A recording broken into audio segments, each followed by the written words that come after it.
Hello दोस्तों, welcome back to my new video. सबसे पहले डिस्क्लेमर देना चाहूँगा कि इस वीडियो को प्योरली एजुकेशनल पर्पस के लिए ही रिकॉर्ड कर रहा हूँ। मैं कोई भी बाई या सेल का रिकमेंडेशन इस वीडियो के माध्यम से मैं आप लोगों को नहीं दे रहा हूँ।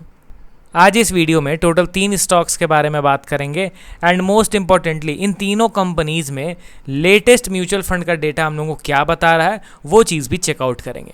तो चलिए सबसे पहले एक बार निफ्टी 50 का चार्ट एनालिसिस कर लेते हैं। तो as usual strong bullish behaviour हम लोगों को दिख रहा है एंड एक अच्छा खासा मतलब कि निफ्टी डायरेक्टली बढ़ेगा अपने प्रीवियस ऑल टाइम हाई तक आफ्टर ब्रेकआउट ऑफ 24,500 लेवल। ये लेवल को आप नोट करके चलिए दोस्तों। 24,500 का जो लेवल है ना वो जैसे ही ब्रेकआउट करेगा तो डायरेक्टली बढ़ेगा वो अपने प्रीवियस ऑल टाइम हाई तक and previous all time high के पास जब जाएगा तो और बड़े टारगेट्स हमें देखने को मिलेंगे। मतलब अल्टीमेटली ये एक बड़े मूव की तैयारी हो रही है। मैं क्यों ये चीज़ कह रहा हूँ आप यहाँ पे देखो तो आपको समझ में आएगा। देखिए ये बन गया हमारा रेजिस्टेंस लेवल, ये बन गया हमारा नीचे का एक सपोर्ट लेवल। ठीक है, ये दो इंपॉर्टेंट लेवल्स आप लोगों को मिल चुके हैं एंड इन दोनों लेवल्स के बीच में ये निफ्टी 50 का जो इंडेक्स का चार्ट है वो ऑलमोस्ट 2 इयर्स से कंसोलिडेट कर रहा है। अब जैसे ही इस कंसोलिडेशन जोन का ब्रेकआउट देगा तो इतना ही आप ऊपर की ओर फोरकास्ट कर सकते हो। तो ये कितने पॉइंट का आप है जोन, ये है 4,600 पॉइंट का। ये 4,600 पॉइंट में ऊपर की ओर फोरकास्ट करता हूँ तो 30,000 प्लस जाने का पोटेंशियल रखता है after breakout of this particular zone. तो इसीलिए यहाँ पे ये बड़े मूव की तैयारी हो रही है छोटे से। ठीक है, अभी के लिए फिलहाल एक ज़बरदस्त स्ट्रॉन्ग बुलिश पैटर्न बनता हुआ हम लोग को दिखाई दे रहा है। 24,500 अभी के लिए हम लोग का इंपॉर्टेंट रेजिस्टेंस लेवल बना हुआ है। ठीक है, अब चलिए बढ़ते हैं हम लोग स्टॉक्स की ओर। पहला स्टॉक हमारे लिस्ट में आपके सामने है बजाज फाइनेंस लिमिटेड। करेंटली देखा जाए तो स्टॉक में आज के दिन हम लोग को फ्लैट कारोबार होता हुआ दिखाई दिया है। 959 के लेवल पे इसने क्लोजिंग दे दिया एंड फंडामेंटल्स तो आप लोगों को पता ही है और इनका जो पी रेशियो है वो काफ़ी ज़बरदस्त तरीके से एडजस्ट हो गया है। मतलब 105 से पी रेशियो गिरता हुआ 30 के आसपास आ गया है। अब डायरेक्टली मैं इनके म्यूचुअल फंड के डेटा को ओपन करना चाहूँगा। तो यहाँ पे मैं कंपनी का नाम एंटर करता हूँ बजाज फाइनेंस लिमिटेड। जाएंगे हम लोग इनके मंथली म्यूचुअल फंड होल्डिंग्स की ओर। तो यहाँ पे आप देखो दोस्तों अगेन एक पॉजिटिव डेटा। मई मंथ में approx 61 lakh shares net by किया गया है म्यूचुअल फंड्स के द्वारा। यहाँ पे लगातार स्टॉक में बाइंग हो रहा है, ब्रेकआउट दे चुका है multi year breakout Bajaj finance and अभी यहाँ पे म्यूचुअल फंड्स के द्वारा भी एग्रेसिव बाइंग हम लोग को होता हुआ दिखाई दे रहा है। इसका लॉन्ग टर्म चार्ट अगर आप देखोगे दोस्तों, शॉर्ट टर्म में आपको वोलेटिलिटी बहुत दिखेगा, आपको बहुत ज़्यादा noise and ups and downs देखने को मिल रहे होंगे। But at the end longer time frame में क्या पता चल रहा है, बड़े पिक्चर में क्या पता चल रहा है, सिंपली वीकली टाइम फ्रेम में मैं स्विच करता हूँ एंड आप देखिए दोस्तों सबसे पहला चीज़ कि 4 साल पकड़ लो तो 4 साल कंसोलिडेट करने के बाद फाइनली स्टॉक ने ब्रेकआउट दिया है। तो अभी टारगेट इसका काफ़ी ऊपर है वैल्यूएशन के हिसाब से भी एंड टेक्निकल के हिसाब से भी। तो बजाज फाइनेंस अभी एक लंबे रेस का घोड़ा साबित होने वाला है। तो बजाज फाइनेंस को मैं अभी के लिए बेट करता हूँ for near term, short to medium term. ठीक के लिए, ठीक है ना। एंड यहाँ पे करंट सिचुएशन को देखा जाए तो स्टॉक यहाँ से नीचे गिरा, ऊपर उठा, फिर नीचे गिरा। एग्जैक्टली जो ब्रेकआउट का लेवल था उस ब्रेकआउट के लेवल पे शार्प बाइंग हुआ, सपोर्ट क्रिएट करते हुए एज यूजुअल ऊपर की ओर जाने का प्रॉपर संकेत दे रहा है। तो बजाज फाइनेंस अभी के टाइम पे प्रॉपर बुलिश प्राइस एक्शन बना चुका है।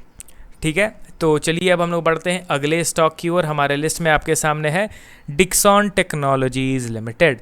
करेंटली अगर आप देखोगे तो ये स्टॉक ट्रेड कर रहा है 12,665 के लेवल पे 1.3% के करेक्शन के साथ एंड इसके टेक्निकल पार्ट को भी एक बार हम लोग ओपन करते हैं।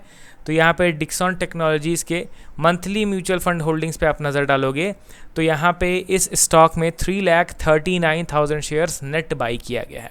चलिए बढ़िया बात है, रिजल्ट्स लगातार कंपनी के अच्छे आ रहे हैं। इसके चलते क्या है कि वैल्यूएशन भी इनका ज़बरदस्त ड्रॉप कर गया है क्योंकि स्टॉक प्राइस में भी तो करेक्शन हुआ है ना। 220 से गिर के इनका पी रेशियो 53 पे आ गया है। एंड इसका फ़ायदा जो सेफ प्लेयर्स माना जाता है जिनको म्यूचुअल फंड्स, वो अब एग्रेसिवली बाई करते हुए दिखाई दे रहे हैं। अब टेक्निकली आप इसके चार्ट को देखोगे तो स्टॉक ऑल टाइम हाई से तेज़ रफ्तार में नीचे गिरा।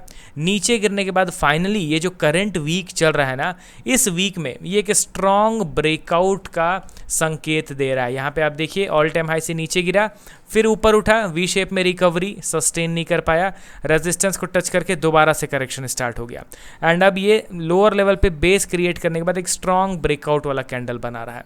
यहाँ पे आप इसके वॉल्यूम के कैंडलस्टिक को देखो तो अभी वॉल्यूम भी अच्छा खासा स्पाइक हुआ है, कैंडल भी ठीक ठाक बना हुआ है, बट वीक एंड होने में अभी एक दिन बचा है, कल का दिन बचा हुआ है। एंड कल का दिन डिसाइड करेगा कि एक स्ट्रॉन्ग ब्रेकआउट वाला कैंडल है या फिर नहीं, क्योंकि अब सपोज कीजिए कि कल अच्छा खासा सेलिंग हो जाएगा तो फिर यहाँ पे किस तरीके का कैंडल स्टिक बन जाएगा, ऐसा। तो ऐसा कैंडल स्टिक ब्रेकआउट में कंसीडर नहीं होता है, ब्रेकआउट में good proper green candle stick का रिक्वायरमेंट रहता है। तो इसीलिए कल का दिन हम लोग को पता चल जाएगा कि ब्रेकआउट होगा नहीं। अगर ब्रेकआउट मिलता है तो बेशक मैं कुछ क्वांटिटी तो डिक्सन टेक्नोलॉजीज़ के ऐड करना ज़रूर प्रेफर करूँगा, क्योंकि वैल्यूएशन भी अभी अच्छे भाव पे चल रहा है, टेक्निकल वाइज भी एक स्ट्रॉन्ग ब्रेकआउट दे दिया है मेरे कॉन्सेप्ट के हिसाब से।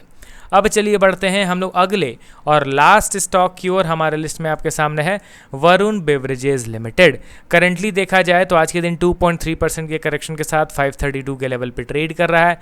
इसके म्यूचुअल फंड के डेटा को भी एक बार क्विकली चेकआउट करते हैं, क्योंकि ये भी कुछ खास परफॉर्म नहीं कर रहा, अभी शांत पड़ा हुआ है। एंड मई मंथ में 5,67,000 शेयर्स का नेट सेलिंग हुआ है इस बार वरुण बेवरेजेस के स्टॉक में।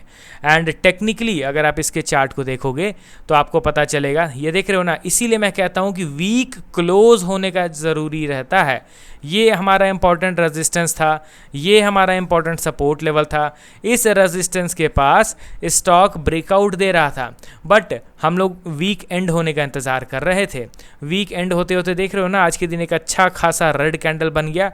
एंड इस रेड कैंडल स्टिक के चलते यहाँ पे जो प्रॉपर ग्रीन कैंडल, इस तरीके का ग्रीन कैंडल बन रहा था, वो ग्रीन कैंडल कन्वर्ट होकर इस तरीके का कैंडल बन गया। आप समझ रहे हो ना, वीक एंड होना बहुत ज़रूरी है, स्पेशली अगर आप कोई मेजर रेजिस्टेंस का ब्रेकआउट का एनालिसिस करने बैठ रहे हो तो चलिए यहाँ पे अब कल के दिन अगर सेलिंग दोबारा कंटिन्यू रहता है, 1 से 2% भी अगर नीचे गिरता है तो ये ब्रेकआउट तो कंसीडर होगा नहीं, मतलब कि ब्रेकआउट यहाँ पे अभी मिला नहीं है। तो ये अभी इंपॉर्टेंट रेजिस्टेंस के पास ट्रेड कर रहा है, इसको क्लोजली आप ट्रैक कीजिए। एंड इस रेजिस्टेंस पे यहाँ पे ब्रेकआउट दे रहा है या नहीं, उसको आपको देखने की ज़रूरत है, ठीक है। तो चलिए टोटल 3 स्टॉक्स के रिगार्डिंग हम लोगों ने बात करा, एक्सेप्ट VBL। दोनों बाकी के दोनों स्टॉक्स में एग्रेसिव बाइंग म्यूचुअल फंड्स के द्वारा मई मंथ में हुआ है। एंड टेक्निकल वाइज भी अगर आप देखोगे तो Dixon and Bajaj Finance positive दिखा रहा है। VBL में अभी भी थोड़ा सा हम लोग को वेट करने की ज़रूरत है as per current chart pattern. अब आप कमेंट करके अपना पॉइंट ऑफ व्यू बताइए कि आपका पर्सनल क्या ओपिनियन कहता है इन तीनों स्टॉक्स के रिगार्डिंग। मिलता हूँ नेक्स्ट वीडियो के साथ। Okay then, bye bye.